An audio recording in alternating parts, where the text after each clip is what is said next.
अब तक की कहानी में चैतन्य प्रज्ञ की शल्य क्रिया की तैयारियां चल रही थी।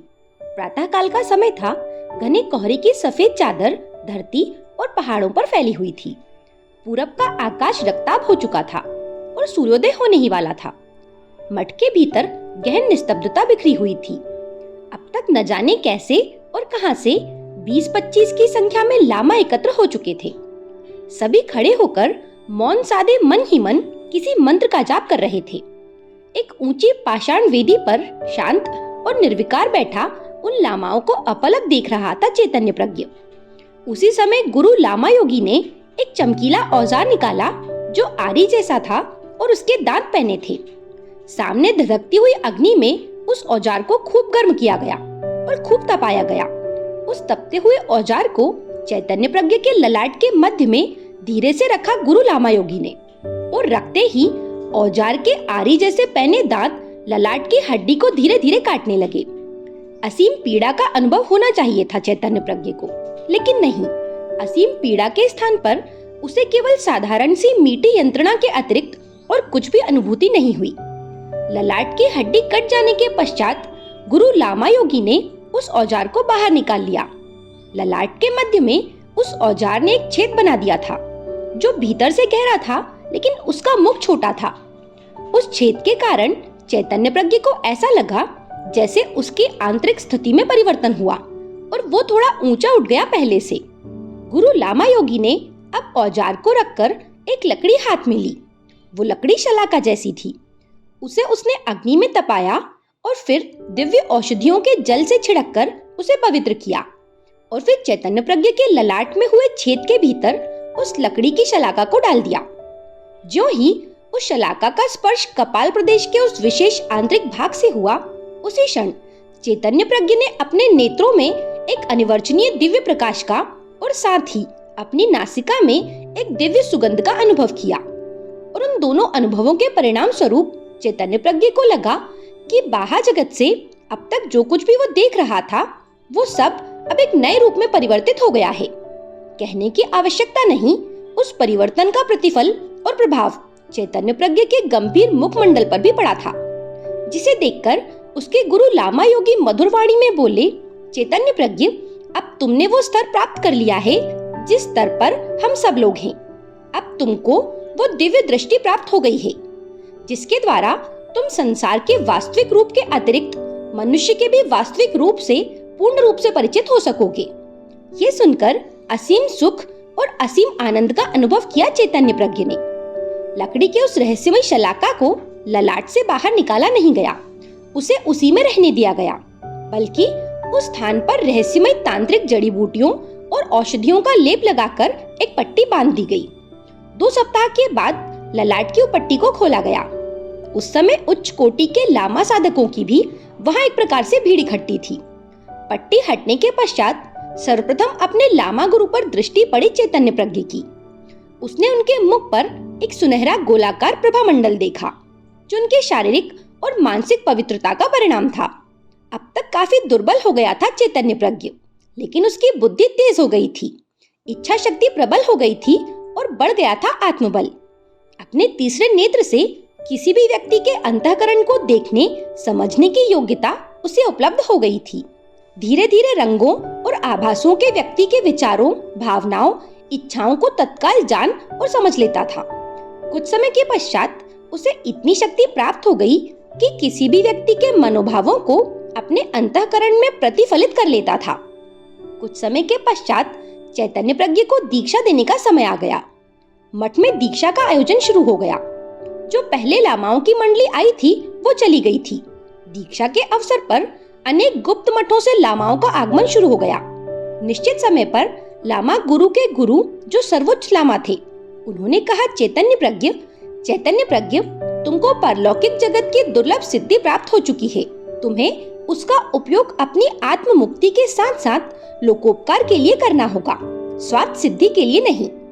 तुमको जो दिव्य दृष्टि उपलब्ध हुई है उसके द्वारा तुम जो कुछ भी जान समझ सकोगे, जो कुछ भी देख और सुन सकोगे, उसको प्रकट करने से यदि किसी की हानि होती हो तो उसे कभी प्रकट मत करना। किसी के शारीरिक और मानसिक कष्टों का निवारण तुमसे यदि हो सके तो वो करो, लेकिन किसी के जीवन मार्ग को परिवर्तित करने का प्रयत्न कभी मत करना। ऐसा तुमसे कदापि नहीं होना चाहिए, क्योंकि अदृश्य और अलौकिक शक्तियों को यह अभीष्ट नहीं होता। वे नहीं चाहती कि कोई शक्ति संपन्न किसी की नियति को परिवर्तित करने की चेष्टा करे। फिर थोड़ा रुककर उस सर्वोच्च लामा ने कहना शुरू किया, तुम्हारे पूर्व जन्मों के सारे वृतांत मुझे ज्ञात हैं। तुमको तो पहले से ही दिव्य दृष्टि प्राप्त है, किंतु तीसरा नेत्र प्राप्त कर लेने के पश्चात तुम्हारी शक्ति में आशातीत वृद्धि हुई है। फिर भी तुमको जीवन में अनेक प्रकार की कठोर परिस्थितियों का सामना करना पड़ेगा। मैं जानता हूँ कि तुम्हारा जीवन मार्ग सुगम ना होगा, लेकिन अपने महान कार्य में सफलता अवश्य प्राप्त होगी, इसमें कोई संदेह नहीं है। थोड़ा मौन रहकर सर्वोच्च लामा ने गंभीर स्वर में कहा, चैतन्य प्रज्ञ, अब वो समय आ गया है जब तुम मृत्यु का साक्षात्कार करोगे। ये बात समझ में नहीं आई चैतन्य प्रज्ञ को। वो बोला, कैसे?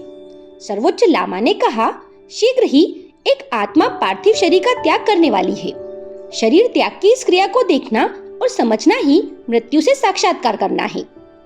जिस लामा को अपना शरीर छोड़ना है वो सुदूर एक मठ में रहते हैं। चैतन्य प्रज्ञ को लामा योगी अपने साथ उस मठ में ले गए। मरणासन्न लामा पद्मासन की मुद्रा में पाषाण वेदी पर बैठे थे। चैतन्य प्रज्ञ ने देखा कि उस मरणासन्न लामा के शरीर की सुनहरी आभा धुंधली हो गई है।